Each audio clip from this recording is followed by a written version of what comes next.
siège est bon, son fait pour être assis, pas de... C'était au du tambour. Pas aller faire en plateau, enfin des choses très simples, hein, que du bon sens. Les conditions météo, bah, c'est un peu de neige, c'est pas chaud, hein, mais je pense quand même, j'espère que ça vous permettra de faire une jolie visite. C'est ce que je souhaite à toutes et à tous, alors bonne promenade et à tout à l'heure.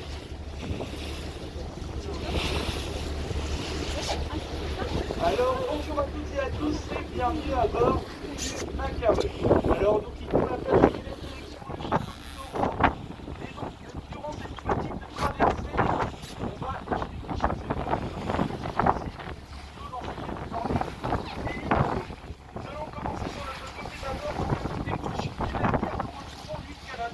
Une île de 2 km de long, 300 mètres de large. On peut s'y rendre à pied et pas en voiture.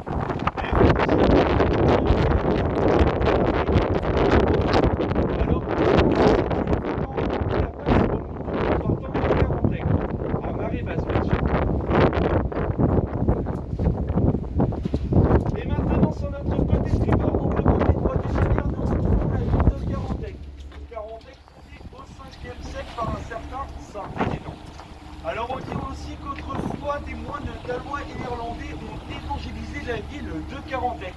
Et on dit notamment qu'ils ont traversé la Manche sur des cailloux. La légende dit presque vraie, ils ont traversé la Manche sur des curacs. Alors les curacs c'est quoi? Ce sont des petits navires lestés d'une pierre pour avoir une meilleure stabilité.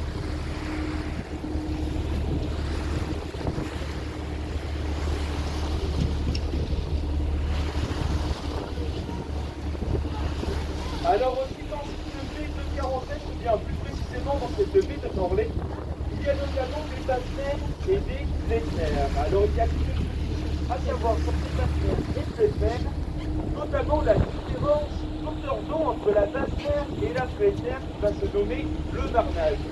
Et le marnage dans cette baie peut atteindre au maximum 12 mètres. Mais ce n'est pas le plus important de France. Le plus important de France se trouve au Mont-Saint-Michel.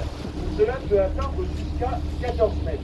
Et le plus important du monde se trouve dans la pluie de Pacifique au Canada, où cela peut atteindre jusqu'à 17 mètres. Et maintenant, je vais attirer votre attention sur notre côté tricot, donc le côté droit du navire, juste au-dessus d'une petite plage, en dessous d'un pont, on aperçoit une marque blanche, un socle blanc. Je vous demande juste de le retenir, je vais y revenir au retour.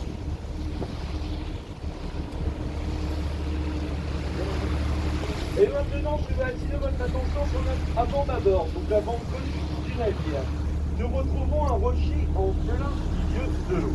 Alors ce rocher, c'est bien le rocher de Saint-Carantec. Alors autrefois, le rocher, excusez-moi, du dragon.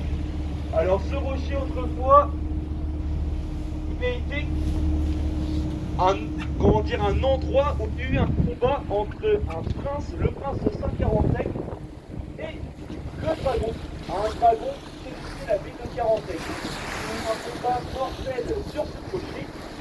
Et on dit qu'il y a eu un coup de fer pour couper la tête du dragon, qui est encore petite en bas à droite. Et là, allez, la tête est assez haute, donc on ne verra pas.